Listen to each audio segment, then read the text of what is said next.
یہ لوگ اپنی تربیت کے نمونے ظاہر کر رہے ہیں، دراصل ان کی اسی انداز میں تربیت کی گئی ہے۔ ان کے جو بڑے بڑے علماء ہیں دستار اور جبہ لگا کر دنوں رات وہابیوں کو اور دیوبندیوں کو گالیاں دیتے ہیں۔ ان کے جلسوں میں صرف نعرے بازی، ہلڑ بازی، گالیاں، یہی سب چیزیں ہوتی ہیں۔ ان کی عوام یہ ساری چیزیں دیکھ کر ان علماء سے سیکھتی ہیں اور پھر باہر آ کر سڑکوں میں اور لوگوں میں دیوبندیوں کو اور وہابیوں کو ان کی عوام گالی دیتی ہے۔ تو اسی انداز میں ان کی تربیت ہوئی ہے۔ تو یہ لوگ اتنے بڑے مجرم نہیں ہیں جتنے بڑے مجرم ان کے بڑے گرو گھنٹال ہیں جو گالیاں سکھاتے ہیں، جو ایسی تربیت کرتے ہیں۔ آپ دیکھیں بڑے بڑے لوگ ان کے ہاشمی میاں کو دیکھیں، وہابیوں کو آتنکوادی قرار دیتے ہیں، اور ان کے جو بڑے بڑے علماء ہیں کہ کس طریقے سے وہابیوں کو اور دیوبندیوں کو گالی دیتے ہیں۔ تو اپنی عوام کو ان کے بڑے علماء یہی سب سکھاتے ہیں، ان کی یہی تربیت ہوتی ہے۔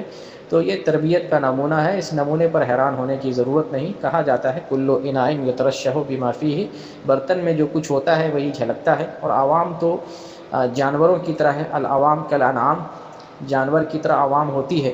جس راستے پہ ان کے بڑے چلتے ہیں تو اسی راستے پر عوام چلتی ہے۔ تو یہ لوگ اتنے بڑے مجرم نہیں، اتنے بڑے مجرم ان کے بڑے لوگ ہیں۔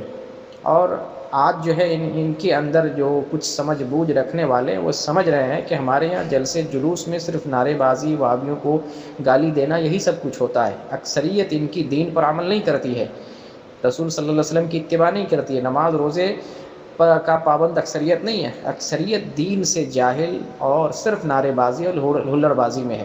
تو ان کے کچھ علماء اس بات کو محسوس کر رہے ہیں، لیکن یہ علماء اپنی عوام کی اب اصلاح نہیں کر سکتے، کیونکہ سالوں سے ان کی جو تربیت کی گئی ہے جس انداز میں، اب اس تربیت میں مزید سختی اور غلو ہی پیدا ہوگا، اصلاح نہیں ہو سکتی۔ ان کی نسل دن بدن بدتر ہوتی جائے گی، اصلاح کی طرف یہ لوگ نہیں آ سکتے ہیں۔ ہاں، اللہ تعالیٰ انفرادی طور پر جس کو ہدایت دے وہ صحیح راستے پر آ سکتا ہے، لیکن مجموعی طور پر یہ جو نسل ہے بریلویوں کی، یہ نسل تباہ ہو چکی ہے اور تباہ ہوتی چلی جائے گی۔